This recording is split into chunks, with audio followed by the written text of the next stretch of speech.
As first day is special. It's kind of like I remember my first day of playing here is 2006, coming across that bridge, and just remember some nervousness about that first day, but also excitement.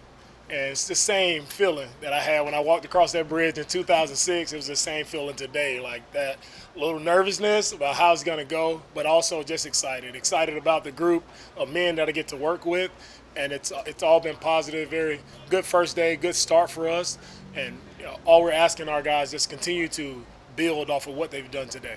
DeMeco, what did it mean to have John Mitchell in the third, able to go out there and finally get a practice and drawing some dribble? Yeah, having Mechie out was, it was awesome to see. Right, you see a guy who's been through so much, and just a credit to him and the work that he's put in while everyone else was away or people maybe forgot about him. Is just a credit to his work ethic and how relentless he's been in this process.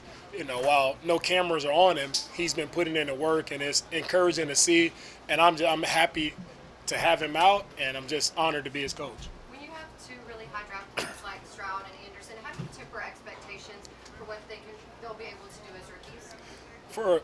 For all of our rookies, the biggest thing for them is to just control what they can control, and it's the outside noise, the outside expectations. None of that really matters to us and what we're doing. Right, the only thing that matters is, are they being accountable to their teammates, and are they improving on a day-to-day basis? What are you seeing from those guys, specifically C.J. Stroud, in terms of doing the things that you guys are asking and what y'all are expecting of him, and how he's progressing? Right, CJ is doing fine, and he's progressing, as he should. Will is doing fine as well. Both guys, they're progressing, but both guys also have a lot of work to do. Right, this is the first day. They've only had, the spring practices, but now first day of training camp, we want to see that improvement each and every day. With John Mechie's return in that group, how are you approaching identifying who's going to rise to the top out of wide receivers, cycling them through? It's nothing to be determined now of who's rising to the top. Like, all of those things will take care of themselves. We have a month of work, really good work against each other. Then we get the opportunity to go and play some preseason games to see who will be, those guys who will go out and line up for us versus Baltimore. They say football games are one of the trenches. How much is the investment in the offensive line going with that philosophy? Because you are spending money on that area. Yeah, the line is extremely important to me. Like, that's how you win football games. Your defensive and offensive line, they have to be dominant. They have to dominate the line of scrimmage. We have to be able to stop the run. Defensively, we have to be able to run the ball offensively. So it all starts with the men that you have. And our offensive line, they've been working. Right, and it's credit to those guys. They're hard workers. Right, they come in every day, put it into work. They are detailed in their craft. So it's an exciting group to work with, and we'll see as they continue to build and progress. We'll see, how good we can be there. DeMeco, your coaching career and playing career has kind of been buttressed by organizations and people who have strong core values and a sense of purpose. Give us some sense of the qualitative and quantitative measures that you're going to look for. It's early yet, but you're going to look for to determine whether or not you're getting to where you need to get to. What I look at every day, for our team and to see, where we're going, I tell our guys we're competing with ourselves, right? We're not competing with someone else. You're not competing with the man next to you. You're competing with yourself. And if you show small incremental improvements, marginal gains, like over time, that consistently shows to, as a group, if everyone is doing that, then our group will continue to get better. But it's all about just gaining that 1% each and every day. DeMeco talked about how you walked across that bridge in 2006 as Yeah. a adult. Did you share that with the rookies, and what did you tell them about that experience for you to help them this week? I had a great opportunity over the summer to have a one-on-one with our entire rookie group. Spend about an hour and a half to 2 hours with our rookies, and allowing them to just ask questions, and I was able to answer, any thoughts or questions, concerns they had. And it was a very special moment, one I'll never forget, just to have that intimate conversation with those guys, so I could share my experiences as a player. They're asking why I coach, and the main reason, I wanted to implore to them is, I do this because I care about them and want them to be as successful as they can be as young men. If it's football, it's football. We're going to try to work our tails off to be the best we can be there. But it's also about, what I share to them, what's important to me is for them to be great husbands, great fathers, great leaders in the community. What's the expectation for this team?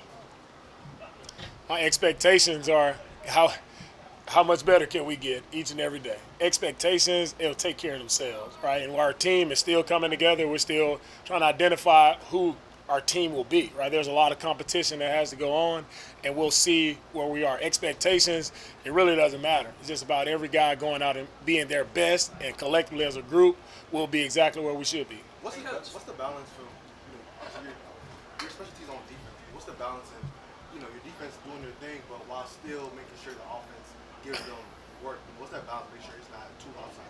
Yeah, that's as being a head coach I'm responsible for it all. So it's offense, defense, special teams. I don't just turn my eye to the offense or the special teams. Right, I make sure I'm available to assist and help out and see how that progress is going on all three phases of the game, not just offense and defense. Sometimes I forget about the special teams, but Frank and Bobby, those guys have done an outstanding job with their units. Hey, Coach, you just finished talking about the intimacy that you had with your rookie class. How important is that? How important is that for their development? Because so many people just think that the rookie's going to get a hang of the NFL just by learning the X's and O's on the football field. Right, and that's one thing with rookies is it's a lot on their plates that they have to come in and they have to adapt very quickly to a situation that is new to them, right? And it's not just me. It means more. It means a lot to me because I care about the guys first and foremost as people, as men.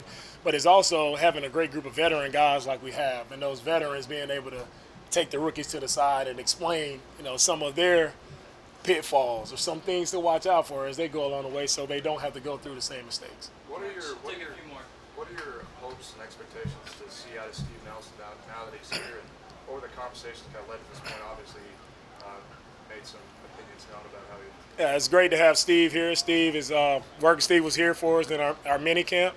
It's great to have him here. Great presence. He came in. And he's a worker. So I'm excited to work with Steven. I think he's going to be a really important piece to what we're doing. So thankful to have him here. So have you noticed a difference, like when you go around town and you talk to people, you talk to fans, you notice, like, I don't know, even though the team hasn't done well over the past 3 years, like an excitement or a difference with some of the changes that have been made this offseason? Yeah, going around town here in Houston, there's excitement in the city. Right? And I sense that excitement. I feel it from our fans anytime I'm able to interact with our fans, which is very important to me to be able to interact with the fans because they're the people who drive and promote our game. So I'm thankful for the support of our fans here in Houston. They're fired up every time I see someone. They're excited. They're encouraging to me, and they lift me up, right? And because I see there's hope in the city, and I just want to be able to continue to spurn that hope and drive it along. And when we play games, in NRG, I want to see that same support from our fans, have it packed out because it means a lot to us. Coach, whenever you entered the Texans, your rookie season, you guys were a young team on the rise. You draw any similarities to that team and the team you're trying to build now? That's a good question. I think the thing I would see similarities is, it's when I first came in as a rookie, Coach Gary Kubiak, great coach, was his first year taking over, and there was a lot of change, right? You have to implement your style of play, how you want to play, how you want guys to prepare, right? So it takes time, right, to really implement and put your imprint on the team. So, one thing I remember is the temperature definitely hadn't changed from 2006. Still hot, still tough practices here in Houston. A lot of things that other teams don't have to deal with. So there are those outside factors, but it's just about men coming out, doing their best, working hard, and that's what I see. Similarities from 2006 to here in 2003. There's still a bunch of hungry young men who are looking to go out and give their best for the city of H-Town. You got time for a couple more. I'm just saying you can be calling plays. What is the decision? Why was that important to you? Right now, with the play calling and those things, I'll start off calling the plays, and we'll see how that goes. You mentioned meeting with the rookies over the summer. Were there any kind of first-time ideas that you kind of hold on to beyond that now you're a head coach, you got to implement, work with the team as you go into training camp? Nothing. It's more of for me meeting with the rookies, that was just me letting those guys know at the end of the day I care about them, and that's what's the most important thing that came out of that meeting. Nick, the last one, DeMeco. Nick was saying that the offensive line has really just been a point of emphasis. How eager are you to see that group kind of come together, and what are you most excited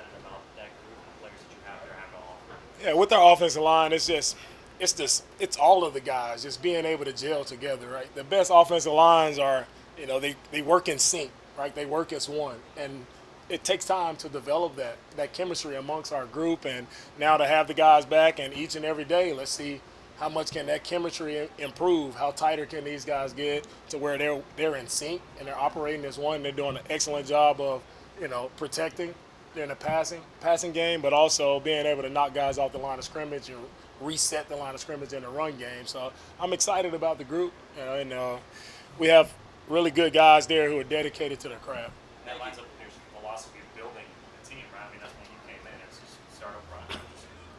No doubt. That's my philosophy of team building. It all starts up front. If you can't win the line of scrimmage, it's going to be hard to win games. Thanks, Coach. All right. Thank you, guys.